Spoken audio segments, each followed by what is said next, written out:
ॐ अज्ञानतिमिरान्तस्य ज्ञानाञ्जनशलाकया चक्षुरुन्मीलितं येन तस्मै श्रीगुरवे नमः। नारायणपरा वेदा देवा नारायणाङ्गजाः नारायणपरालोका नारायणपरामखाः नारायणपरो योगो नारायणपरन्तपः नारायणपरं ज्ञानं नारायणपरागतिः तस्मातेकेन मनसा भगवान् सात्वतां पतिः श्रोतव्यकीर्तितव्यश्च ध्येयपूज्यश्च नित्यदा। जयति जगति मायां यस्य कायाधवस्ते वचनरचनमेकं केवलं शाकलय्य ध्रुवपदमपि यातो यत्कृपातो ध्रुवोऽयं सकलकुशलपात्रं ब्रह्मपुत्रं नतास्मि। सर्वेभ्यः नमस्कारः। We are seeing the Narada Bhakti Sutras, and I have completed up to Sutra 35 in Narada Bhakti Sutras, and we saw that Sage Narada telling that one must have Vishaya Tyagat and Sanga Tyagat to attain Para Bhakti. Vishaya Tyagat means renouncing the Vishayatvam in it, the value of that Vishaya in it, and Sanga Tyagat means the attachment to that object. So we have not only must have that renouncement of the object physically, but mentally also. That is more important. Even when we have that object, we must not be attached to it. We must not give weight for it too much. We have to value Bhagavan alone. So that will renouncing the world and the worldly objects mentally, that will give or pave way to Para Bhakti, said Sage Narada. So is that alone enough? Vishayatyagat and Sangatyagat alone enough for Para Bhakti? Sri Narada says that some more is needed, and he is telling that in this sutra. Avyavritta bhajanat. Bhajanat, avyavritta. Avyavritta means undivided, continuously. So in whatever we do, whatever action we do, in the back of the mind, we must have that feeling that I'm doing it for Bhagavan or thinking about Bhagavan. This must be there, just like how the karma yogi performs a job. We have to do it for Bhagavan. Everything, surrender it to Bhagavan. So this thought we must have, only then it will lead to Para Bhakti, Sage Narada says. Bhajanat means here not only chanting the Nama of Bhagavan and not only singing his hymns. Whatever we do continuously, it means that.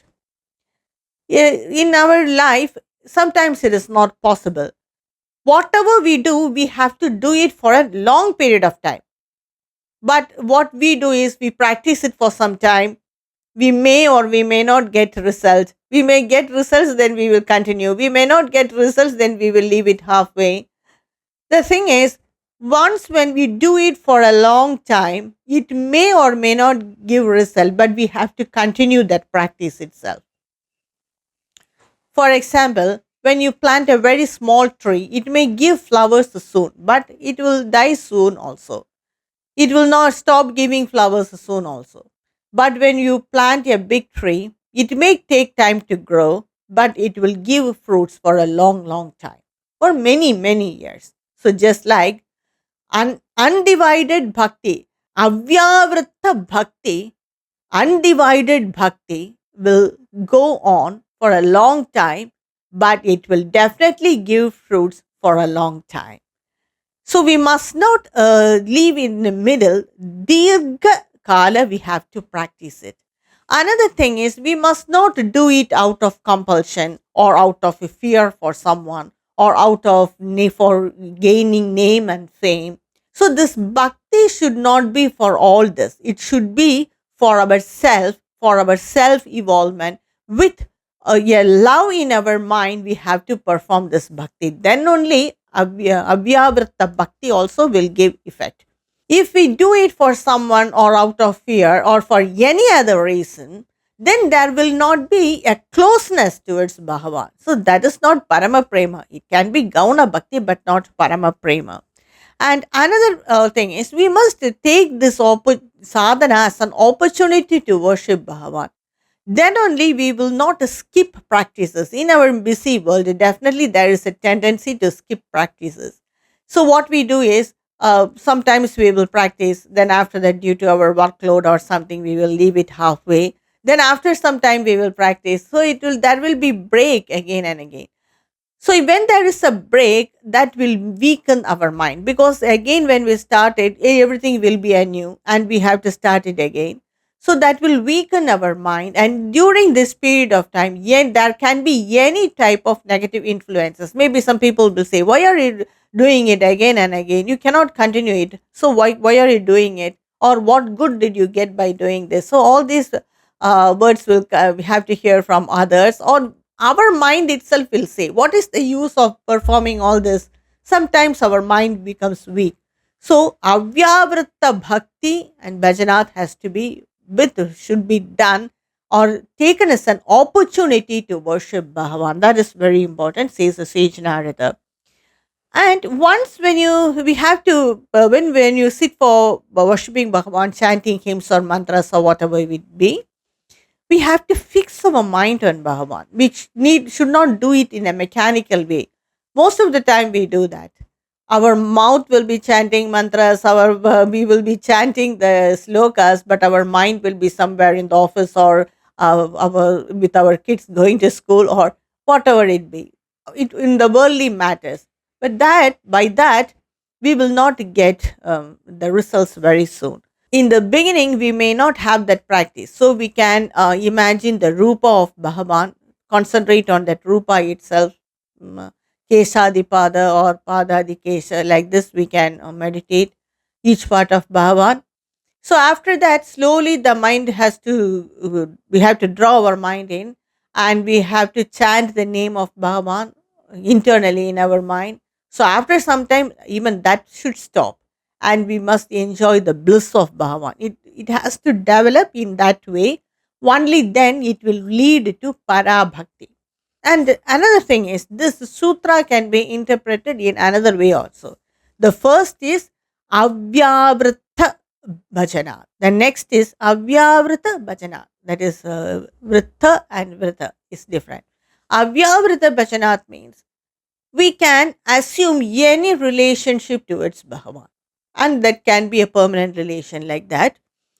We can assume Bhagavan as our friend, as our child. Bhagavan, many people worship Bhagavan Krishna as their child, as our father, our mother, brother, sister, or like Gopikas, their lover. So, whatever it is, there is no wrong in doing that. Many people will fear thinking Bhagavan as their relative, but there is no harm in it. Even Bhagavata recommends it.